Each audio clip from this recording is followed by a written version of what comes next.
on va vous parler des nouveautés moto 2023. Et oui, et surtout un top 10. Vous avez vu avec nos émissions sur EICMA, il y avait beaucoup de nouveautés. Il y avait plus de 150 nouveautés cette année pour 2023. Ouais, il fallait faire quand même un peu de tri. Alors attention, un top 10 de toute façon, c'est toujours subjectif et c'est toujours discutable. Oui, oui. En fait, le top 10, c'est le meilleur moyen pour que tout le monde râle. Alors, du coup, on avertit. Il n'y aura pas de concept dans ce top 10. Donc, vous ne verrez pas la MV Agusta 921S. Désolé. Les déclinaisons de modèles existantes, ce n'est pas des vraies nouveautés. Par exemple, la Yamaha Tracer 9 GT+, c'est une très bonne moto, mais ce n'est pas... on ne la considère pas comme une vraie nouveauté de notre côté. Oui, là on va se faire taper par Yamaha direct, mais si, c'est la grosse nouveauté, il y a plein d'assistances. Non, ouais, bon, allez, on va se concentrer sur les vrais modèles que l'on n'attendait pas vraiment. Et puis là, on s'est pour une fois concentré sur du thermique, pas d'électrique. Du coup, on ne va pas vous parler non plus ni de l'Xperia, ni de la DSRX chez Zero Motorcycle. Et enfin... il faut bien qu'il y ait un millésime, c'est les nouveautés 2023, donc des nouveautés dont on a parlé, qui sont apparues, qui finalement sont lancées que maintenant, désolé, c'était des millésimes 2022 pour nous. Par exemple, la Guzzi V100, qu'on adore et qu'on trouve très belle. Et qui est en train d'arriver en concession. Et qui était arrivée en concession, mais c'était une nouveauté 2022. Ouais. Donc elle n'est pas dans le top 10. On a également écarté des modèles que vous avez peu de chance de voir en France. On vous a parlé de la marque MBP. Oui, non, ça n'a rien à voir avec Mbappé. Je sais qu'on est en plein Coupe du Monde de foot. Mais c'est la marque un petit peu premium, haut de gamme de Kiway. Kiway, vous deviez connaître. Mais ils arrivent sur des 1000 cm3 et il y a une fameuse, justement, C1002V, à la fois en version custom et à la fois en version trail. Et puis enfin, des modèles qui sont vraiment des séries limitées ultra haut de gamme, qui sont magnifiques, type les Aston. Mais bon, là, on s'est concentré franchement sur des modèles accessibles en termes de budget. Voilà, après tous ces efforts, et on s'est beaucoup tapé au sein de la rédaction, sur 150 modèles, 10 forcément, il y a 140 modèles que vous ne verrez pas, mais ça sera l'occasion d'en parler également dans les commentaires et de nous dire « Ah, celle-là quand même, moi je l'aurais bien mise ». Vous nous expliquerez pourquoi. On apprécie toujours vos longs commentaires constructifs, détaillés. Ça change de ce que l'on peut voir ailleurs. Ouais, vous êtes bien. Merci encore de nous suivre. Allez, c'est parti pour le top 10. Le numéro 10, l'heureux élu, est la Ducati Diavel V4.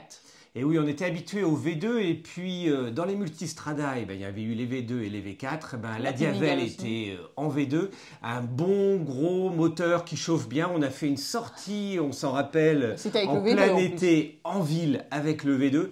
Oui, ça chauffe les coucougnettes quand même. On peut vous assurer, il faut vraiment partir loin de la ville avec ce type de moto. On espère qu'avec la V4, avec une partie du bicylindre, enfin du 4 cylindres, 2 cylindres sur 4 qui peuvent se désactiver un petit peu à l'arrêt pour éviter ces phénomènes de remontée de température, eh bien ça va s'améliorer avec ce V4 qui est tout simplement superbe. On l'a découverte en vrai à EICMA.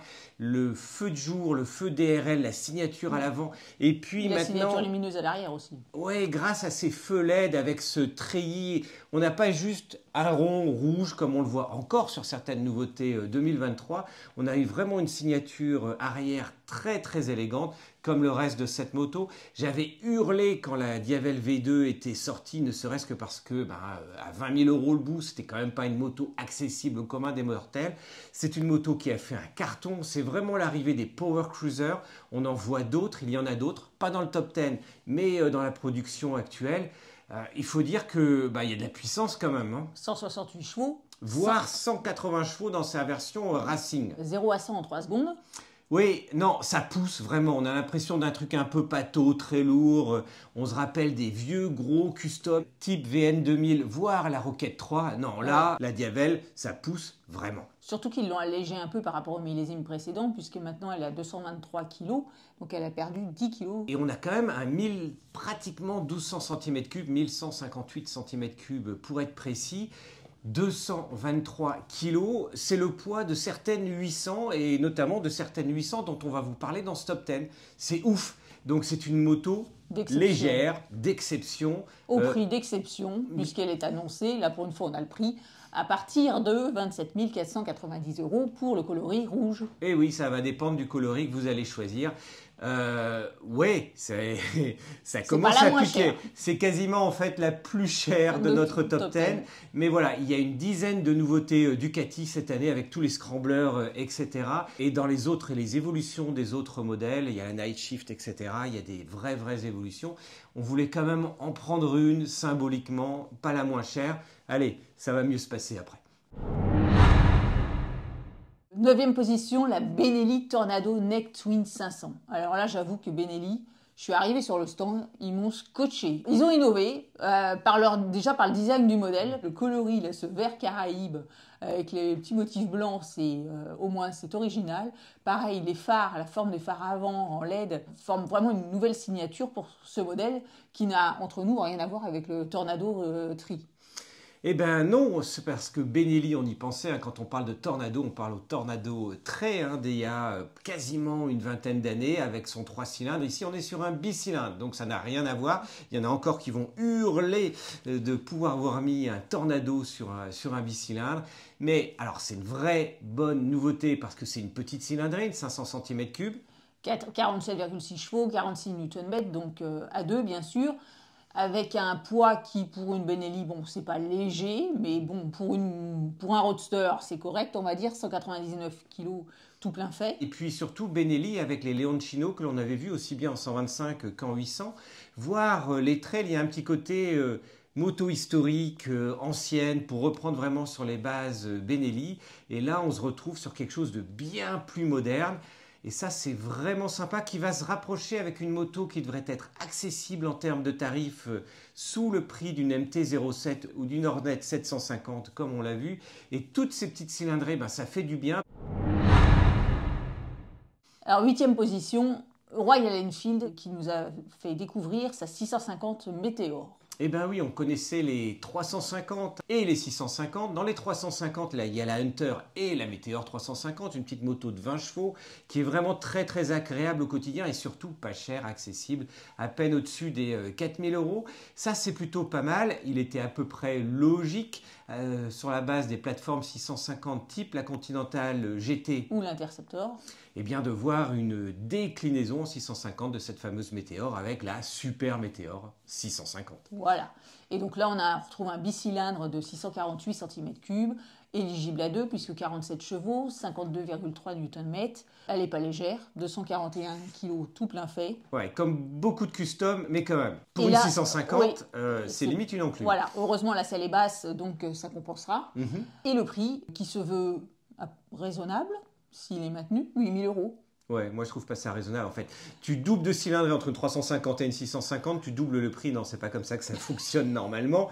La preuve, c'est que la 750 Hornet avec sa débauche de technologie est moins chère. La Hornet, on va voir combien de temps elle reste à ce prix-là parce que. Oui, bon, ok, on rediscutera des tarifs. Bon, allez, ça reste quasi accessible. En attendant, on vous reparlera plus tard de motos que l'on n'a pas encore vues et les fameuses Himalayan et les évolutions. Mais ça sera un autre sujet. Et à noter que la Météor, Damien a l'heureux plaisir de partir début janvier en Inde pour l'essayer. Donc vous pourrez retrouver l'essai sur le repère mi-janvier à peu près. 7e position, Vosges. Vosges qui lance de plus en plus de nouveaux modèles et qui étoffe sa gamme, puisque c'est vrai que ils étaient partis des 125, des 500, des 650 et maintenant voilà le Vosges 900 DS. Et ça c'est une bonne surprise. On voit toutes ces marques Benelli, italo-chinoises, Vosges, asiatiques réellement, une vraie montée en gamme. Montée en gamme, on l'a signalé depuis ces dernières années en termes de qualité, en termes de finition, ne serait-ce que la finition, la qualité perçue des plastiques, etc., qui sont montés en gamme. Et là, on retrouve maintenant des équivalents des moteurs qui équipent en fait les 900, notamment XR chez BMW, avec les fameux moteurs issus de chez Longines, avec cette 900 DS qui va plus rien avoir à envier en fait au modèle européen, notamment avec ses partages de moteurs et de plateformes et surtout pour des prix relativement accessibles. Sandrine en a parlé, on avait vu les 500 DS et les 500 DSX, on avait vu les 650 DS et DSX qui sont des vrais trails de moyenne cylindrée mais accessible permis à deux.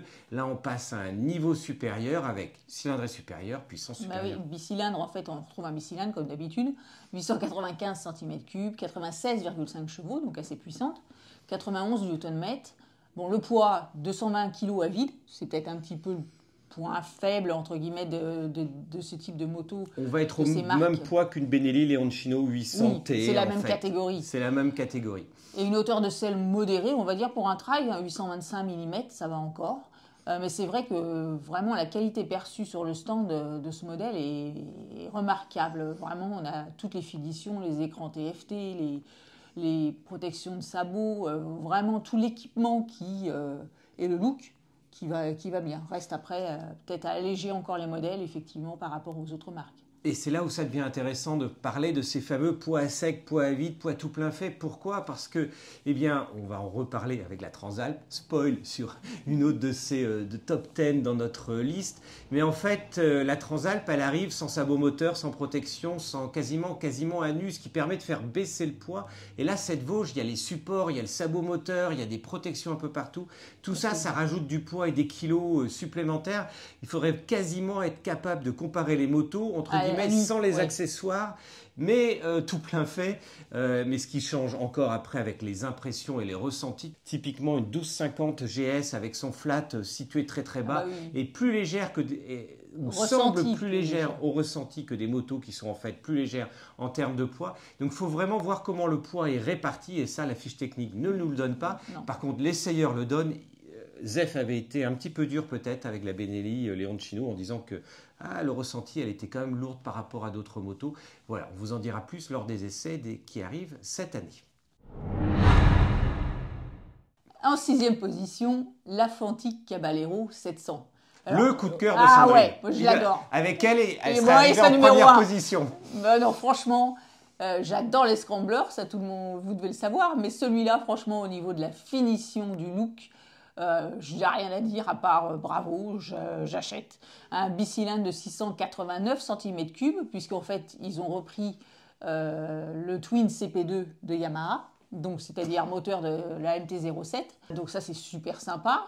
180 kg à vide, donc c'est pas trop lourd, ça ferait 195 kg avec le plein, etc. 830 mm de selle, c'est correct. Pour un prix 10 000 €. Bon, c'est pas donné. Ça commence à grimper. Mais bon, les Ducati Scrambler sont plus à 12-13 000 €. Et franchement, ça n'a rien à envier à un Ducati Scrambler. Après, j'aimerais bien le tester pour voir justement si ça chauffe moins qu'une Ducati. Parce que les Scramblers Ducati, j'ai testé et ça brûle. Oui, ça chauffe en fonction du temps. Si on fait extérieur. de la ville, voilà, si on fait de la ville avec, c'est l'enfer. Et oui, Fantic, on les avait vus, c'était plutôt enduro, cross, etc. Un engagement en Dakar 2022, mais normalement également l'année prochaine, très important. Et trouver une moto accessible au commun des motards. Sans partir dans de l'enduro de cross, sans partir sur de la World Raid Ténéré 700, etc. Mais avec un look vraiment sympa. Déjà, les Caballero 500, elles avaient déjà un super look. Donc, on est vraiment dans cette lignée des Caballero qui se ressemblent. Ici, avec un moteur en plus qui est super sympa. Ce CP2, il est pétillant, il a du peps, etc.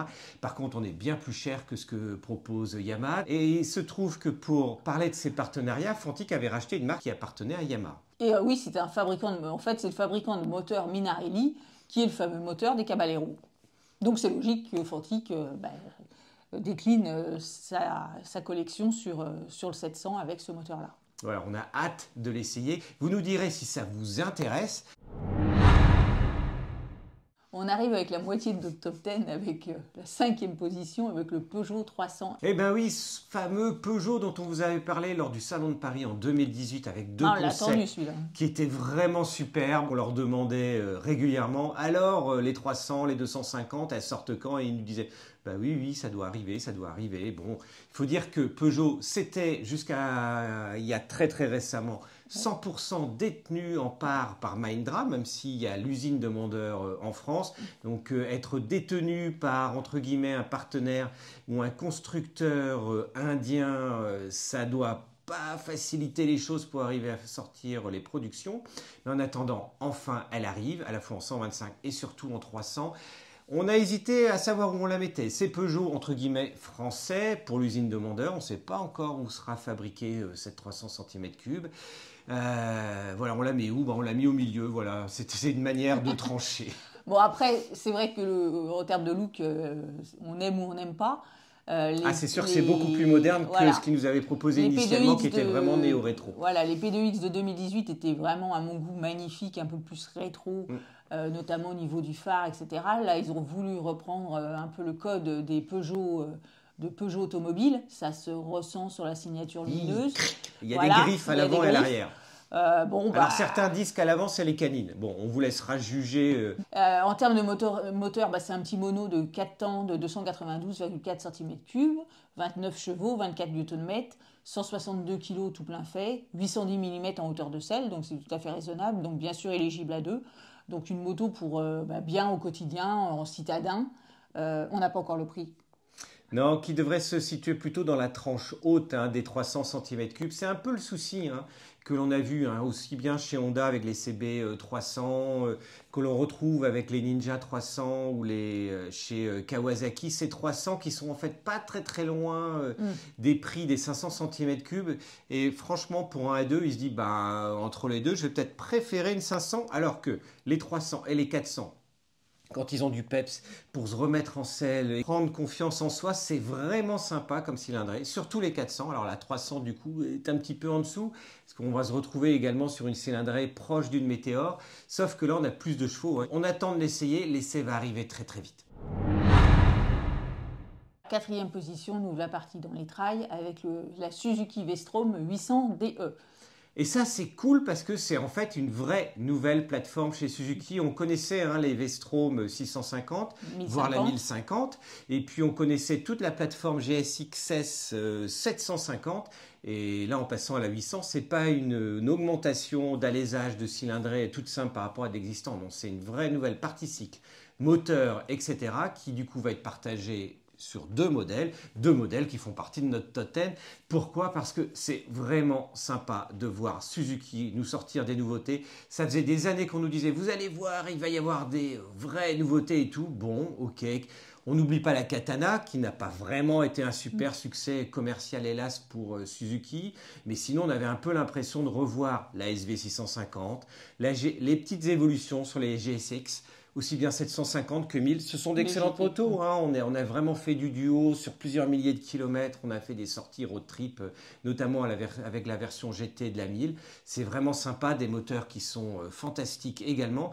Mais voilà, on était un peu frustrés de ne pas voir de nouvelles plateformes. C'est chose faite. Et en caractéristique, ça donne un bicylindre en ligne, comme c'est la mode en ce moment, de 776 cm3, 84,3 chevaux, 78 Nm, 230 kg tout plein fait.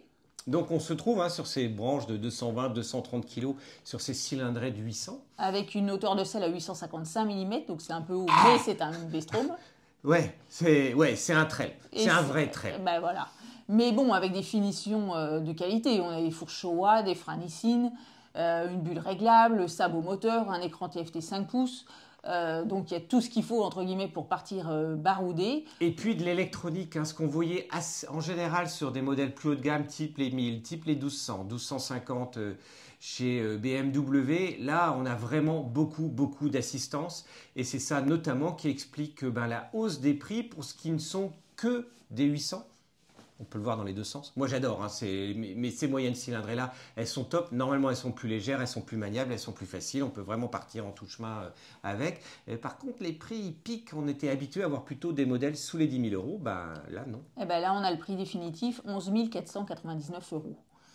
Et ouais, c'était le prix de vieilles Transalp ou Africa Twin, surtout Africa Twin dans le passé, mais même les Africa Twin, elles sont en train de grimper. Alors vous me direz, ça n'a rien à voir en termes de cylindrée, on est sur les 1100, donc on va vous reparler de Transalp tout de suite, mais on va être dans les mêmes gammes de prix. Et oui, en top 3, la fameuse Transalp XL 750. On l'attendait tous. Honda a fait un teasing pendant plusieurs mois. et elle a été découverte pendant EICMA. Ah ouais, on s'attendait même à la voir un petit peu avant. Pourquoi? Eh ben, de la même manière que Suzuki a créé une nouvelle plateforme, ben Honda a fait exactement la même chose. On connaissait les plateformes CB500 avec décliné sur les roadsters, les trails, les custom, un scrambler avec le CL500 Scrambler qui n'est pas dans notre top 10. Non. Mais non, cette fameuse plateforme partagée à la fois par la Hornet 750 et la Transalp 750 sans aucun rapport en termes de prix, mais pour la motorisation et une vraie nouvelle plateforme parce que ce n'est pas une reprise de la plateforme des NC 750 que l'on retrouvait autrement, y compris depuis feu l'Integra jusqu'au NC 750X, c'est-à-dire la version trail. Non, là c'est une vraie nouvelle plateforme et qui, contrairement aux précédentes 750, n'aura pas normalement de version DCT. Et donc là, donc le fameux, c'est un bicylindre en ligne de 755 cm3, 91,8 chevaux, 75 Nm.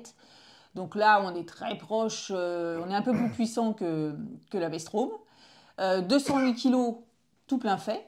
Donc c'est là où David, quand il disait tout à l'heure, effectivement, attention, elle n'a pas tous les accessoires, parce que 208 kg, quand on nous annonce une V-Strom à 230 kg, ça fait énormément de différence, 25 kg d'écart, c'est énorme, mais il doit bien y avoir une raison dans les accessoires, une partie, une raison dans les accessoires.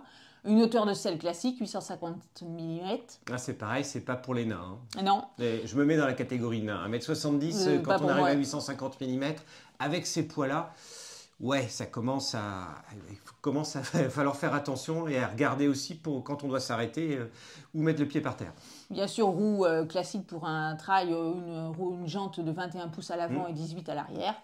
Et le prix, c'est une estimation entre 10 à 11 000 euros, sachant que ça sera plus que... Ça sera le 10, j'y crois pas trop. Non, 11 000... Nous, on se disait, une Hornet à 7 800, on va avoir effectivement une Transalp aux environs de 10 000, parce qu'il y a quelques améliorations en termes d'équipement et autres, même, mais ça restera raisonnable. Maintenant, quand on voit qu'une V-Strom 800 sort à 11 500 euros, ben on se dit qu'en fait, la Transalp va se positionner à quelques centaines d'euros proche de ce prix-là.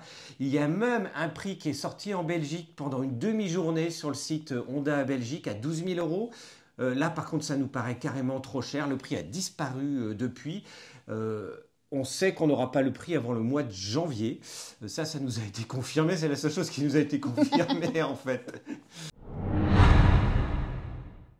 Deuxième position, Suzuki, côté Roadster, avec la GSX 8S. Eh oui, les 8 GSX, ça nous ferait presque penser à une Renault 8S antique, je ne sais pas pourquoi. Mais c'est vraiment sympa, toujours avec cette même motorisation, cette base de plateforme de la V-Strom 800. Donc il y a un effet qui n'a pas d'effet sur le prix, mais un effet de plateforme qui normalement devrait réduire le prix, mais permettre peut-être de voir également d'autres déclinaisons chez Suzuki, comme le fait Honda avec ses différents modèles. Et donc là, on est à 202 kg tout plein fait.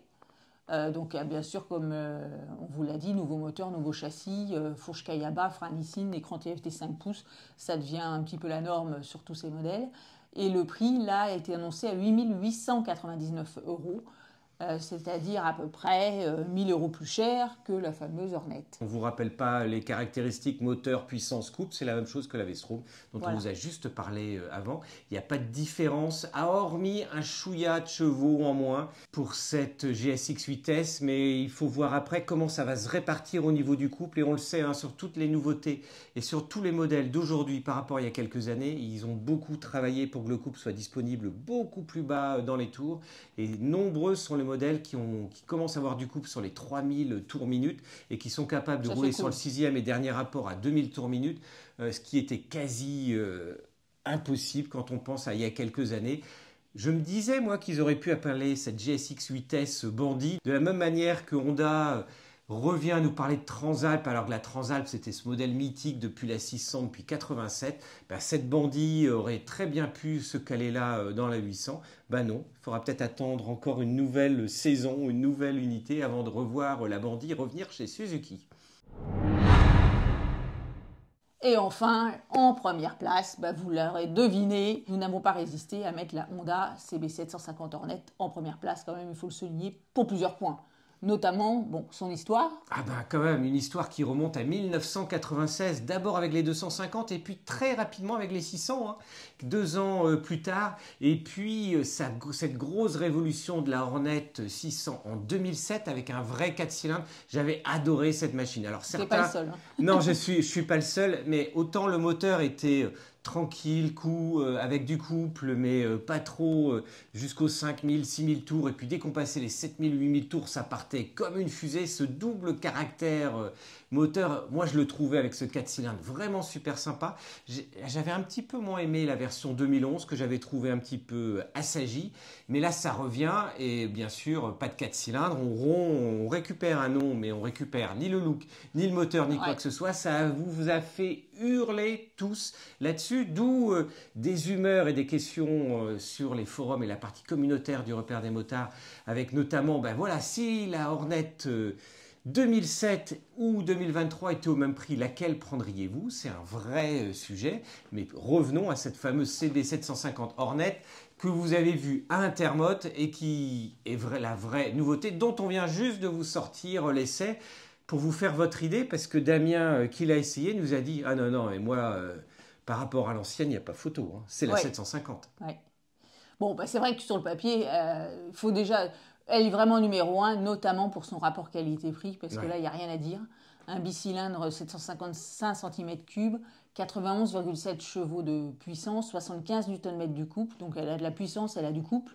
Elle a un poids qui est réduit, 190 kg en ordre de marche. Une selle plutôt... bien basse, 795 mm, c'est bien. Tout ce qu'il faut, fourche Showa, frein Nissin, écran TFT 5 pouces, 4 modes de conduite, des aides à la conduite dans tous les sens, et un prix. Et ça, il faut vraiment le remarquer. Pourquoi? Parce qu'on était plutôt habitué à ce que sur les 500, voire les 600 cm3, voire certaines 700, c'était un peu rikiki, compteur à l'ancienne, amortisseur... qu'il était bien de changer, alors que là on est en train de voir sur des machines de moyenne cylindre et toutes les assistances, une montée en gamme sur les suspensions, sur la partie ci qui deviennent vraiment hyper saines, et on se disait la Hornet elle va sortir à 9000 quoi. Eh ben non, 7800 €.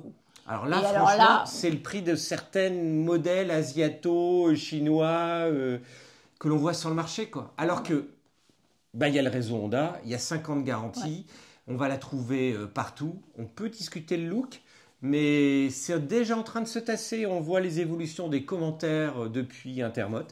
Et moi, j'ouvre le pari de combien de temps va rester cette moto à ce prix-là. Je verrais bien mi-2023, un petit c'est à 8100, 8002, parce que c'est vrai qu'à 7008, ça paraît presque...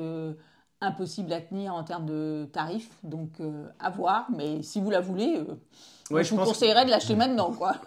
C'est pas, on n'a aucune commission, on le précise. Même pour faire les essais de moto, on n'est pas payé par les marques, on reprécise à nouveau, donc on n'a pas non plus de pourcentage sur les ventes, mais franchement, ce prix-là nous étonne parce que la finition... Honda est vraiment au niveau. Elle a tout pour plaire. Elle est très agressive en termes de prix. Je suis d'accord, ce prix devrait augmenter. Surtout quand on voit une GSX-S 8S un petit peu plus lourde, plus chère, moins puissante. Les comparatifs vont être intéressants cette année. Donc on va travailler sur ce planning des essais pour que les 10 motos dont on vous a parlé, bien sûr, celles-là, elles seront incontournables. Mais on aura à minima pas loin d'une 50aine d'essais. Il faut qu'on arrive à se caler des comparos également. Tous les détails, vous retrouvez toutes les caractéristiques sur le site du repère, bien sûr, puisque vous avez sur les petites affiches nouveautés 2023, tous les modèles sont détaillés en long, en large et en travers, et donc vous pouvez retrouver toutes les caractéristiques. Oui, en photo, en vidéo, bref, vous avez la totale. Et puis n'oubliez pas qu'il y a également l'hebdo, votre émission du dimanche matin préférée. Il y a plein de numéros, on vous parle de ces nouveautés, oui, mais également de plein de modèles. Les modèles qui ne sont pas notamment dans ce top 10, qui ne seraient même pas dans le top 50 pour certains, parce que c'est ça qui nous amuse aussi. Vous parlez des motos que l'on ne voit pas ailleurs, qui sortent du mainstream, comme disent les Américains.